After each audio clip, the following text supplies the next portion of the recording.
Howard all in our free Hessman time. must have been a neat guy to work with, too. He was fantastic. Yeah, Yeah, he really was like a teacher to us, and he had a very good friend. Yeah. Now, I understand, and I read this about you, that your father decided that he didn't want his daughter messing around with traffic and parking in L.A., so he bought you a limousine. Oh, yeah. And a driver. Yeah. What a nice We gift. didn't buy the driver, though. We only used to rent him.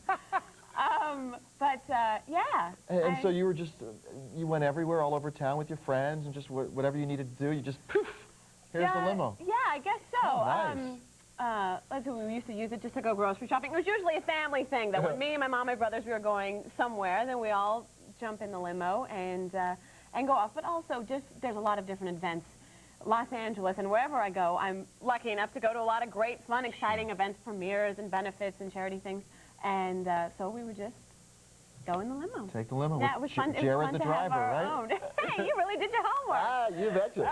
So what's happening with you? What's hot now? Your next project? Well, I just did a show for CBS, a pilot called Perfect Crimes that Fred Silverman and Roy Huggins produced. Right. They're fantastic producers. Yeah, good people. Yeah, excellent. And it's based on a true story. It's a murder mystery, conflict. Intrigue. Yeah, very. And it was, because it was based on a true story, I was very interested to do it. And the role is totally different than Simone, a real departure for me.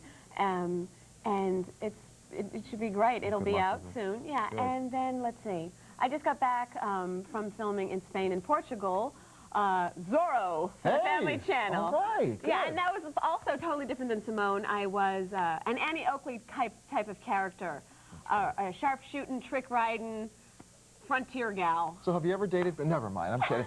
How about you? Hey. Are you available? Well, can I ask one? should we talk after the segment? Yeah, or after the show. God, I'm embarrassed. Linda, help me out here. Khrystyne Haje. She's great, isn't she? Learn the secret to contouring and adding the right amount of blush in the last part of our series, The Perfect Face. But first, why married men pretend to be single?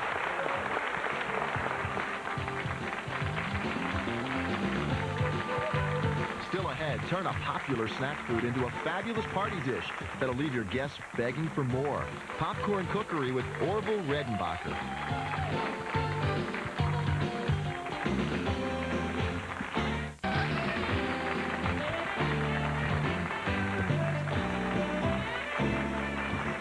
When you got married, he said he would love, honor, and cherish. But now you find out that when he's out with his friends, the wedding ring comes off. My next guests aren't saying they don't love their wives. They just prefer the excitement of the single life. I'd like you to meet Nick. Next to him is Craig Flynn. And also joining them is Joe McCullough, author of the book, How to Cheat on Your Wife and Not Get Caught. Welcome to all of you, I think. Nick, how long have you been married? 17 years. 17 years. Yeah. Do you love your wife? Most definitely. So why do you go out with the boys and pretend that you're single? It's not so much pretending. I go out with the boys. I go out, I enjoy myself. If things are out there, they're out there. If there's a girl at a bar and she's single and she sort of likes you, do you happen to mention that you're a married man? If I'm not asked, why would I volunteer something like that? I'm going to tell you the truth. I want you to tell me the truth. So yeah. It goes on every day of the week. You think that all men do this? I'm not saying all men do it. No, quite a few do it. But all your friends do it? I'm not going to say all my friends do it. Some do and some don't. I would bet you that the majority would like to do it, but do they do it? That's the difference. Does your wife know you do this? My wife knows that I go out.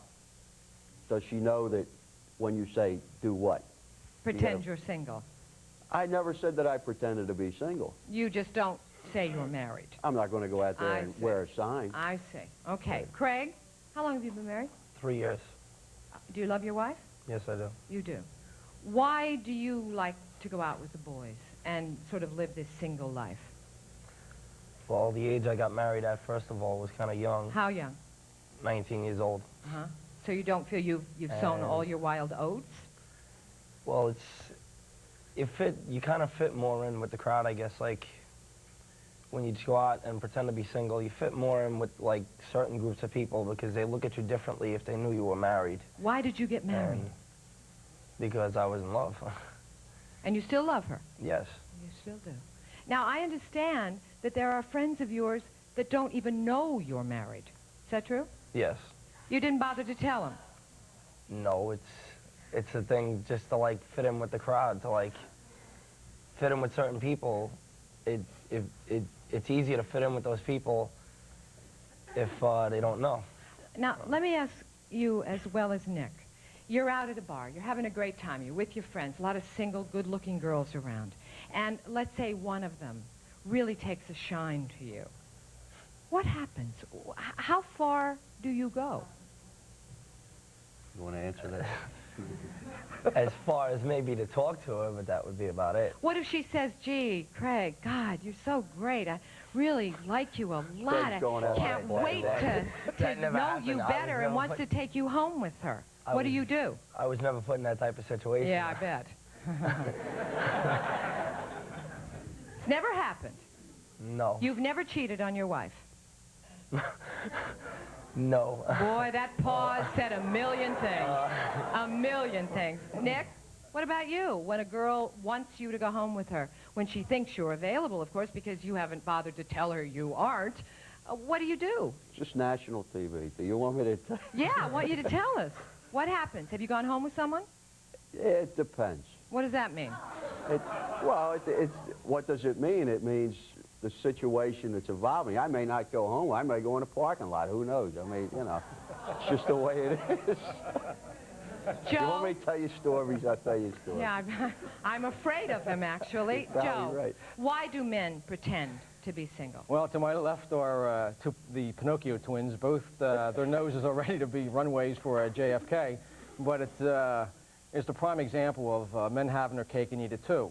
I could sit here and give you a philosophize about an answer where many of your audience have children, and if you have 2 or 3 children, you love them all the same. So you're saying that they do love their wives and they just love a lot of other girls We'll as take it well. a step further. If you love your wife like you love 1 out of 3 children, you love all your 3 children the same. So why can't you love your wife for being a wife, which in my opinion becomes a surrogate mother after the marriage, and according to Playboy, there's intercourse once a week because she makes the bed, takes your shirts to the dry cleaner, and gives you a meatloaf every Thursday. And then when you want something exciting, you hit the clubs and you tell them, hey, girls, I'm single. Do you consider these guys as cheating on their wives? As far as the definition, I think anytime, why would a man go into a bar and say he's single for the conversation? If you want Beats me. conversation, you join Mensa. You know, bars are pickup scenes, fast, you know, fine food, fine wine, fine drink, wine, woman, and song, happy hour, happy crowd. I think they're very typical, especially up here, anywhere, in any bar you go into. You know, if a guy's out and he's married with his single buddies, why would he have to say he's single? He's out there to enjoy the camaraderie and the male bonding thing over the pool table. So why are you going to So they really are cheating in a way? Yeah, I would say so. You guys feel that way? That you're cheating? I disagree with Joe. We've known each other. But you go into cars sometimes. You don't call that cheating? Do I call it cheating? Yeah. It's semantics. I mean, you know, you may call it Well, cheating. I call it as far as, I'll be honest with you, I love women. I'm not going to deny that. All my life, you know, as far as I can remember, I've loved women. But I love my wife as well. What would you say if your wife did this? What would I say? Yeah. I'd break her legs. I mean, you know. Well, on that note, when we come back, we're going to hear what the ladies have to say about this sort of lifestyle, because we're going to meet Craig's wife. Stay with us.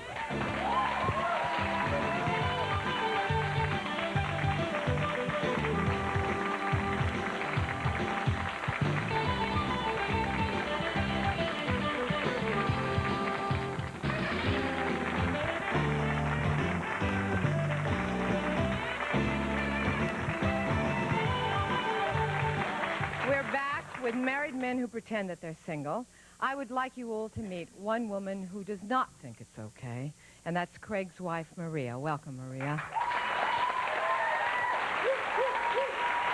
Now, Maria, you listened to the last segment. You heard what Craig had to say. What do you feel about his lifestyle? I hate it. If he married me, he should want to stay with me instead of wanting to go out with his friends. I should be more important. I come first. Do you have children? Yes, two. A 7-year-old son and a 2-year-old daughter. Do you believe it's because he hasn't grown up yet, that he's just irresponsible? Do you stay with him because you think he's going to come around? Sometimes I feel that way. You know, I think that he got married when he was 19. I loved him. He loved me. I figured that would be okay, you know, it would last. But his friends are young, and his friends are single. And to go out with single guys, you know, he has a good time. I know he does when he goes out. Now, you have a birthday coming up. Craig's birthday's on Thursday. Craig's birthday Tell me is what happened with Thursday. that. I was going to plan a surprise birthday party, and I decided to just keep it between me and him, take him out for dinner and to a movie.